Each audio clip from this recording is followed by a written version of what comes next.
See, when I say case studies, I always emphasize on one thing, that case study is all about effective decision making process rather than simply throwing the choices, evaluating it and writing it. Uh, there is a difference between decision making and effective decision making process.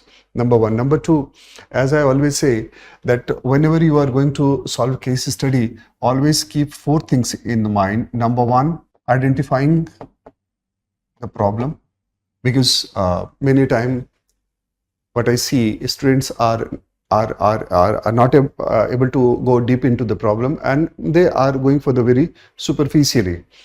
Number one. Number two, it's all about the role obligation.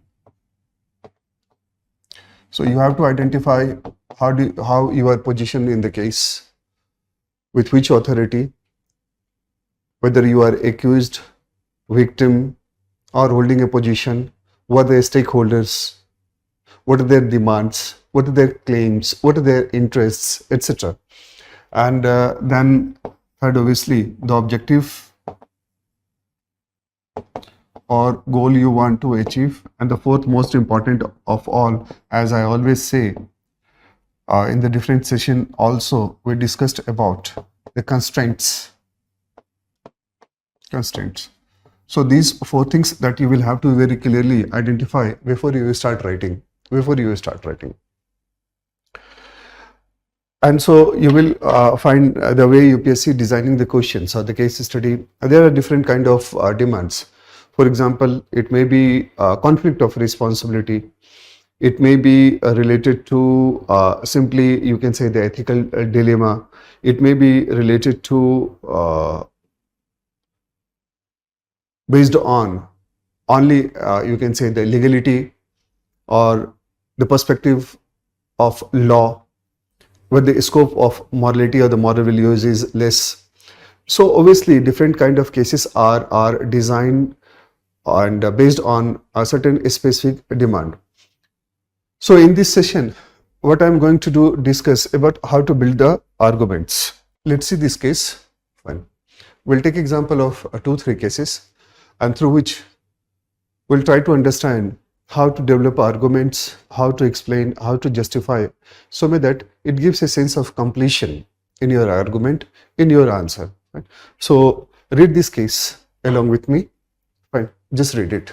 See, why I say that you need to be a little bit careful about, you can say, the argument building, because see, this justify why this worth considering. It's not simply about the options and where these options will lead to. Certainly, whenever you take any choice or whenever you have options, certainly it will lead to somewhere. It will lead to somewhere.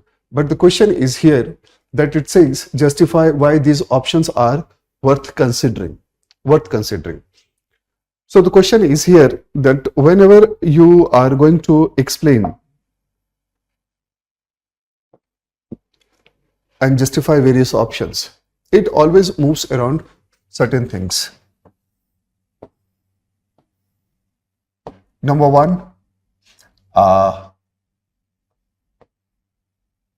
any option when you are picking, you will have to be very careful about what goal it will help you to achieve.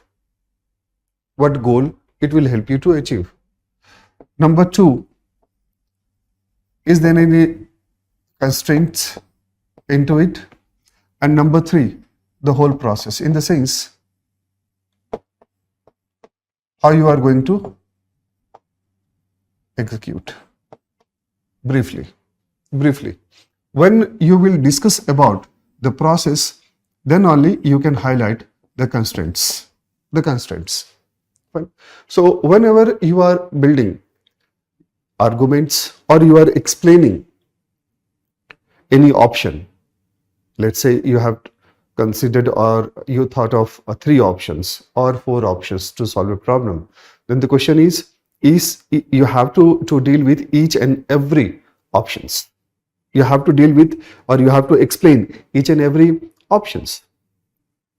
And there, it's not simply about what this option is all about. It's basically about three things in this process. And while doing so, the justification of anything has to be captured. Until unless you capture the justification or you substantiate your point, your treatment of each and every option is not complete.